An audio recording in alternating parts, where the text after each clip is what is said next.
This is ZNS Total Sports, brought to you by Fourth Terrace Diagnostic Center.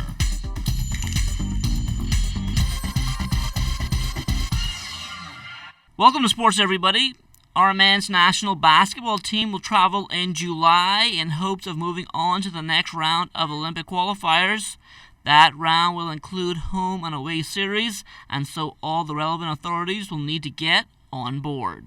June the 20th or 22nd, FIBA executives will be down here to meet with the Minister of Sports, Tourism, and the Olympic Committee and try to discuss how best that they can support the Federation, ensuring that once we move to Zone 8, the government put their money where the mouth is. And if the Bahamian people want to know whether we're going to get our best team forward, well, then the government and corporate sponsors who wants to see the best team. You want to see Buddy Hield, you want to see Shaquille Clare, you want to see DeAndre Ayton all on the floor one time, you need money. And that's the whole bottom line. The Federation is going to do its best to get them here. But when we get them here, the money that takes to take care of those guys and take them to the next level so we can make a run for the Olympics, we don't want nobody talking about why we can't get there. All of those guys and the agents willing to try and assist the program and trying to make sure we get the best team possible. The season is going on, so they have put it in the back burner, but prior to the season, they've all made it known that they're going to do their best to reach out to each other and try to come together and represent the country. From the college hardwood last night, Michael CAREY Jr. posted 17 points, 6 assists, and 3 rebounds for Wagner, but that came in a loss 76-69 to LIU Brooklyn. DANRAD Chicken Knowles had 13 points, 10 rebounds, and 2 blocks for Houston before fouling out. They also lost 70-67 to Memphis in overtime. As for LJ Rose, he tallied 10 points, 5 rebounds, and 3 assists for BYU in a 99-70 win over Pepperdine. The University of the Bahamas Athletics Department looking to provide even more opportunities for student athletes, and the hope is that this can be done in short order. Our president has presented a mandate to the University Athletics, and that is he wants us to get affiliation. I think you'd be aware that we've been working assiduously towards the NAIA affiliation, so trying to put things in place so that whenever we do have the opportunity to apply for membership, that we have all our ducks in a row. So we're working very hard towards that. Once you apply for membership, there are a number of steps that have to be taken, and so they will determine the length of that, but obviously they have to take it to their annual general meeting. There has to be a voting. They have to come down, do site visits, get any number of reports from us, and so it's not a quick process as many persons would think. It's a very tedious process. It involves a lot of work, a lot of planning and execution from our end, but we're prepared to put in the work.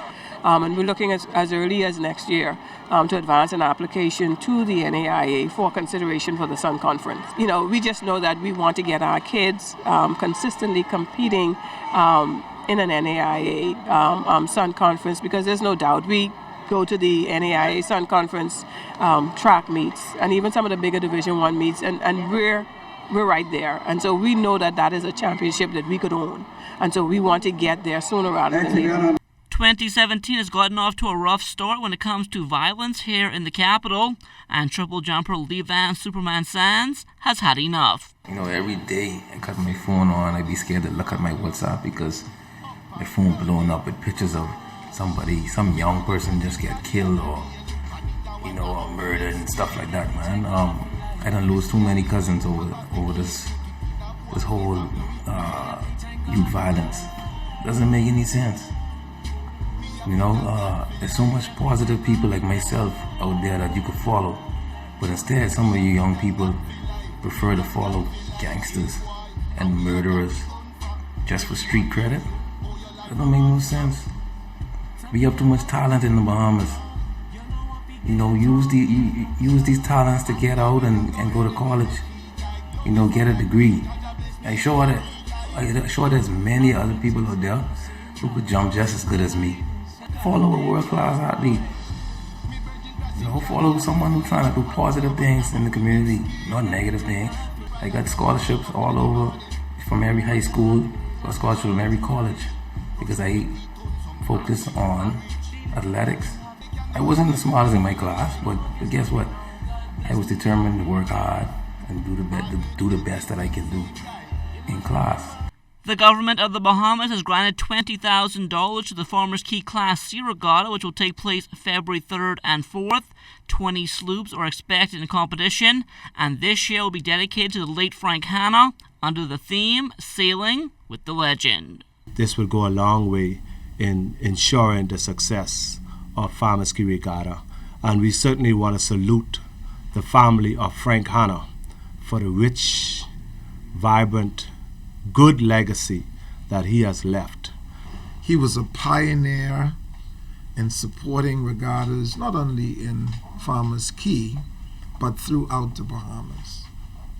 He is indeed one of our fallen legends, and his name will forever be etched in the annals of history as it relates to regattas and the contributions that he had made.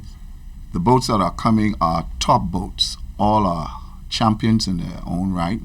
And again, the defending champion, which is the Regattas out of Long Island, that seemed to be unbeatable. But somehow, we are trying to change that in this year. Hopefully we will. If not, Long Island will certainly become the capital of the Bahamas in a little bit. I know last year we had a successful regatta. I don't know where the people stay, but we had hundreds at Farmers Key. Mostly from the Keys and mainland Exuma and Nassau and the surrounding islands. This year we expect the same. And that will do it for sports. Stay tuned, check on weather, still to come.